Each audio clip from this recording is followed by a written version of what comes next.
আজকে কিন্তু আমরা চলে আসলাম ইউসুফ মোল্লার খামার বাড়ি পরিদর্শন করতে। তো এই ইউসুফ মোল্লাকে নিয়ে আমরা এর আগে একটি প্রতিবেদন করেছিলাম। তো আজকে আপনাদেরকে একটু ভিন্ন রকম ভাবে দেখাবো। এগুলো কি ভাই? এগুলা মাছের ফিট। মাছের ফিট। একটু দেখি। এগুলা খাওয়াইলে কি মাছ খুবই তাড়াতাড়ি বড় হইব নাকি? হ্যাঁ, মাছের হাইট বাড়ে।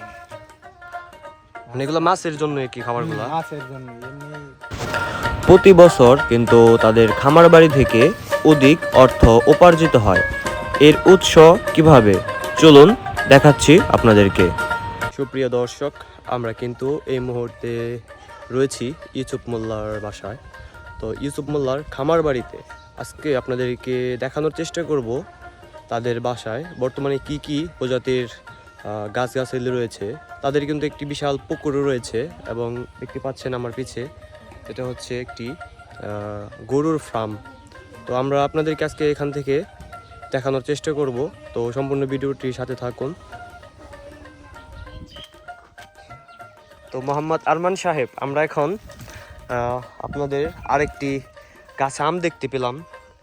মানে এত বিশাল বড় আম আমি আমার লাইফে আমি কখনোই দেখি নাই। একটু যদি দেখাইতেন ভালো হবে। Red king. রেড কিং, মাই গডনেস, মানে এত বিশাল আম, এটা মানে ফার্স্ট টাইম দেখলাম সিরিয়াসলি। তাদের বাগানে এমন কোনো ফল গাছ নেই যে আমি দেখি নেই। তো এখানে দেখতে পেলাম বিশাল সাইজের রেড ম্যাঙ্গো এবং আরও অনেক ধরনের অনেক প্রজাতির কিন্তু গাছ আমরা দেখতে পেলাম, দেশি বিদেশি নানান প্রজাতির।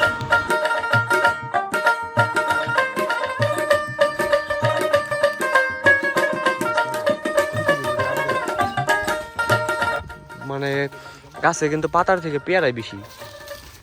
আচ্ছা, আমার একটা প্রশ্ন, মানে যে আপনারা যে এত গাছ রোপণ করেছেন, তো আমার একটা প্রশ্নের উত্তর দিতে হবে আরমান সাহেব, আমার একটা প্রশ্নের উত্তর দিতে হবে। আপনারা যে মানে এত গাছ রোপণ করছেন, হ্যাঁ, এই গাছগুলো মানে আমরা কিন্তু মানে নর্মাল যারা আছি আমরা কিন্তু এগুলা রোপণ করি, কিন্তু গাছগুলো কিন্তু সুন্দরভাবে হয় না, বা হইলেও কিন্তু এরকমভাবে ফল দেয় না। তো মানে এর পিছনে রহস্য কি? ফল দিকে গাছে কি আপনাদের কোনো কিছু ইউজ করতে হয়? জৈব সার দিতে হয়। জৈব সার, হ্যাঁ, আরো কিছু? তারপরে মানে আপনারা এগুলা লালন পালন কিভাবে করেন? লালন পালন বীজ দিয়ে রাখতে হয়, মানে যত্ন নিতে হবে ভালোভাবে। কীটনাশক দিয়ে রাখতে হয়। আচ্ছা,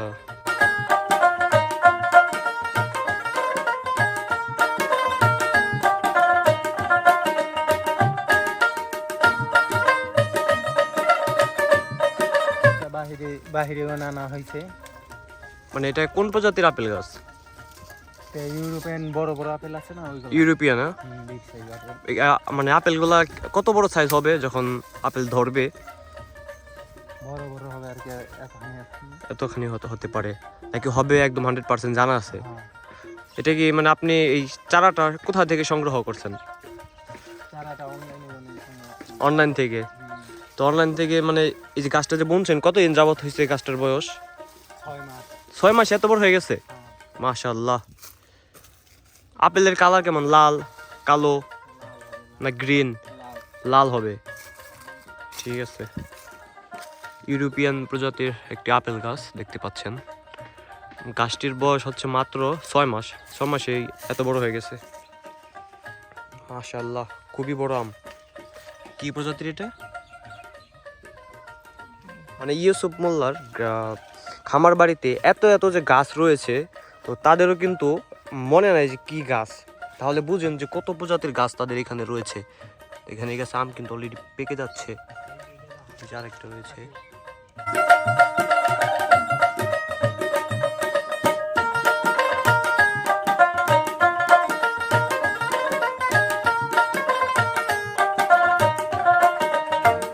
নাম সুইট লেমন। এটা বিদেশি প্রজাতির সুইট লেমন লেবু। সুইট লেমন, লেমন অর্থাৎ লেবুই। আচ্ছা, দেখেন এটা হচ্ছে ডালিম গাছ, দেশি প্রজাতির ডালিম, খুবই মিষ্টি ও সুস্বাদ, অনেক ভালো এই ডালিমগুলো। এগুলার কি মানে এই সাইজ কি এরকম হয় নাকি আরো বড় হয়? আরো বড় সাইজ হয়। আচ্ছা,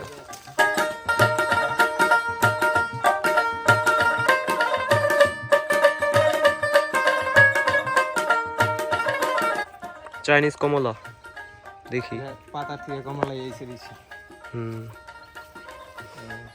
কমলা এগুলো কি মানে ছোট ছোট থাকবে নাকি বড় বড় হবে? Medium size. আচ্ছা, জাম্বুরা, মাশাআল্লাহ, জাম্বুরা তো বিশাল বড়। থাই জাম্বুরা, থাইল্যান্ডের। এটা হচ্ছে থাইল্যান্ডের জাম্বুরা।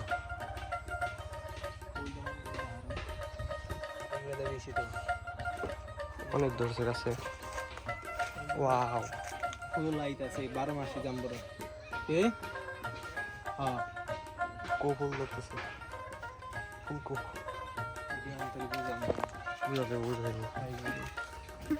এটাই ফুল 12 মাসা। এটা কোথা থেকে সংগ্রহ করা হয়েছে? এটা অনলাইনে সব মানে সবকিছু অনলাইনে। প্রত্যেকটা গাছে এখানে বিশাল আকারের একটি পেঁপে বাগান। এই পেঁপেগুলা মানে কিভাবে আপনি রোপণ করেছেন এবং কতদিন যাবত এগুলো আপনি এখানে রোপণ করছেন? এগুলো কিভাবে মানে চাষবাস করেন? 4 মাস হয় লাগাইছি।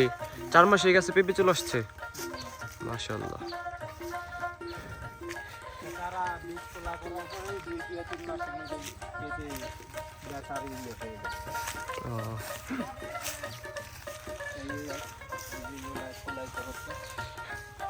এইগুলা চারা ফালাইছিলাম বন্ধু। মানে এই গাছ থেকেই? না বীজ। মানে আমি বলতেছি কি, মানে যে যে গাছগুলো পেঁপে ধরছে এগুলো থেকে আর কি নতুন করে আপনি রোপণ করছেন এই চারাগুলা? আচ্ছা, মোগলা হিসাব আছে গাছে।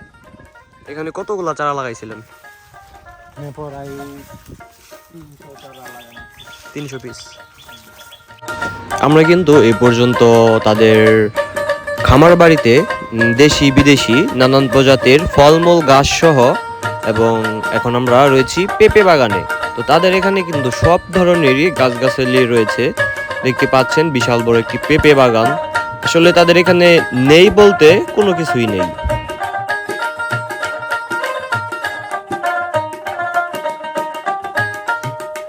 এটা হচ্ছে অরবরই গাছ। এটা 12 মাসই অরবরই আছে।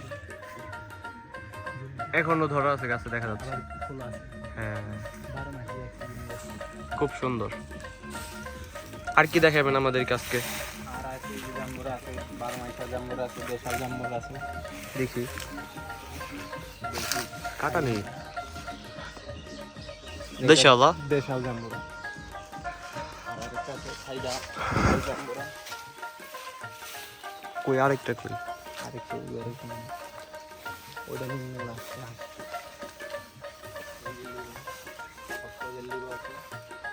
এগুলা কি কাকচি লেবু? তাহলে এলাচি লেবু। এটা হচ্ছে সাদা জাম গাছ। সাদা জাম গাছ। এটাও কি মানে বাংলাদেশি গাছ নাকি বিদেশি প্রজাতির? বিদেশি প্রজাতির জাম্বুরা গাছ। জাম জাম বিদেশি প্রজাতির জাম গাছ।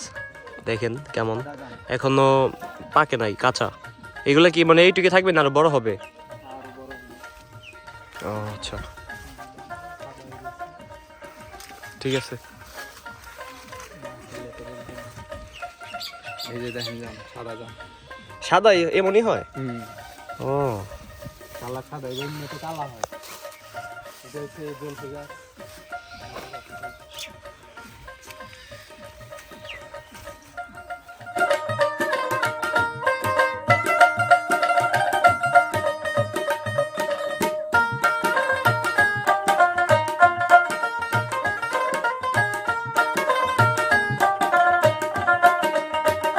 আমরা কিন্তু আজকে ইউনিক কিছু দেখবো আশা করা যাচ্ছে। আমরা আরেকটি ভিডিও করেছিলাম ইউসুফ মোল্লা ভাইয়ের খামার বাড়িতে। তো আজকেও আমরা চলে আসছি। দেখতে পাচ্ছেন সামনে একটা আম গাছ পড়লো, 12 মাস আম গাছ। এখনও কিন্তু আম ছোট। এই সিজনে কিন্তু অনেকের গাছে আম শেষ হয়ে গেছে, কিন্তু এখনও মানে এই গাছে আম মাত্র মানে ধরা শুরু হয়েছে। এটাই হচ্ছে 12 মাসের কেলমা।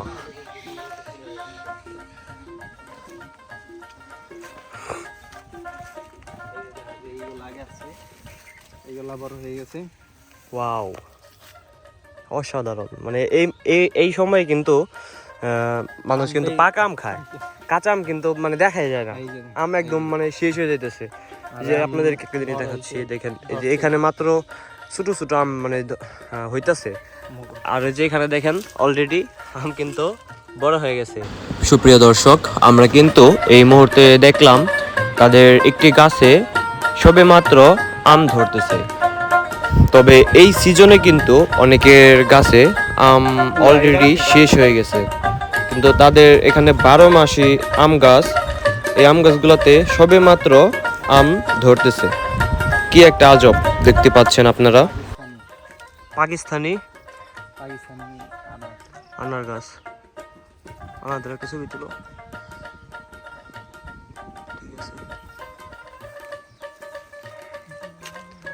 পেঁপেগুলো বিক্রি করেন নাকি? হ্যাঁ, এগুলা মানে কত টাকা করে কিভাবে বিক্রি করেন? 2000 টাকা মন। 2000 টাকা মন। 40 টাকা। এ পর্যন্ত কত টাকার বিক্রি করছেন পেঁপে?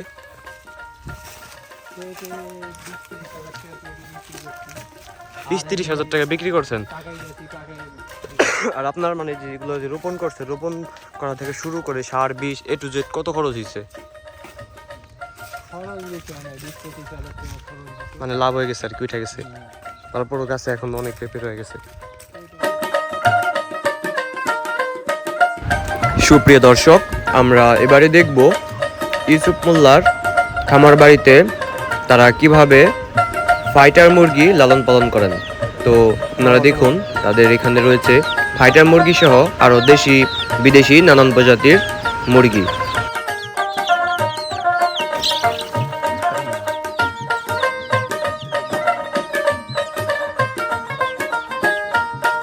খাই জন্ম নেই।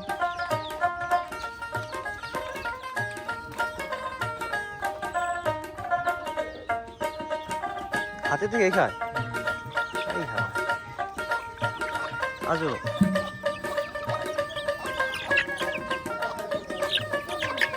লোক না ফুটাই না।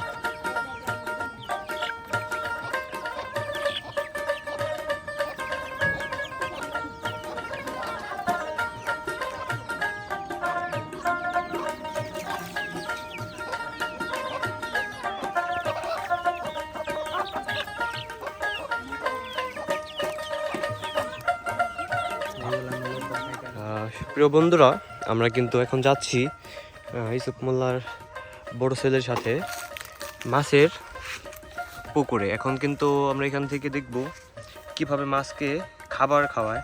তো দেখুন,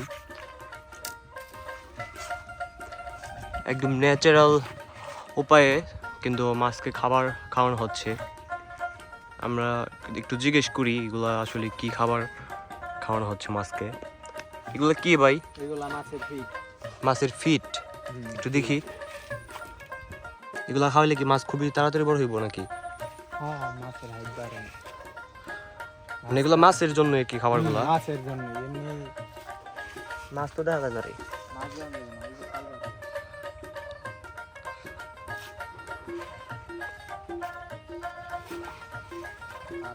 হাই হাই,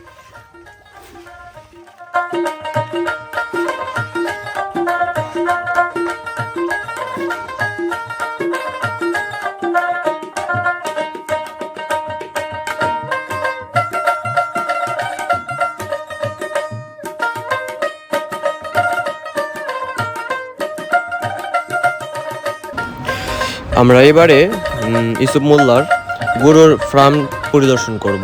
আপনাদেরকে দেখাবো তাদের ফার্মে কি কি গরু রয়েছে। তো দেখতে পাচ্ছেন, এটা হচ্ছে ইউসুফ মোল্লার ছেলে। তো সে কিন্তু তাদের ফার্মে গিয়ে গরুকে খাবার খাওয়াবে। তো দেখুন,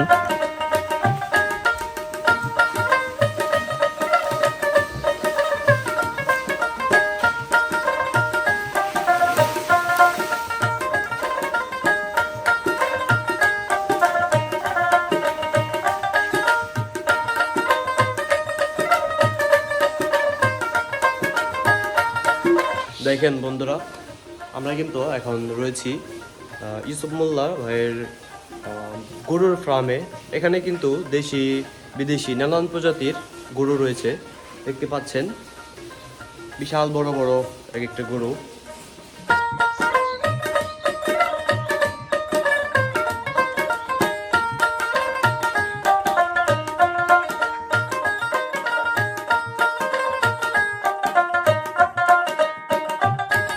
দেখতে পাচ্ছেন আমার সাথে রয়েছে ইউসুফ মোল্লার বড় ছেলে। তো সে কিন্তু এখন তাদের নিজস্ব গরুর জন্য ঘাস কাটতেছে, তাদের খামারের জন্য, গরুর খামারের।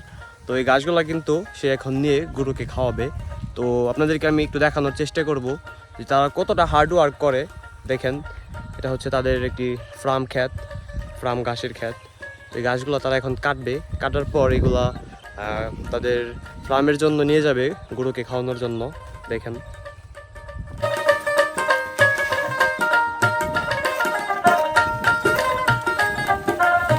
সেবা করছে।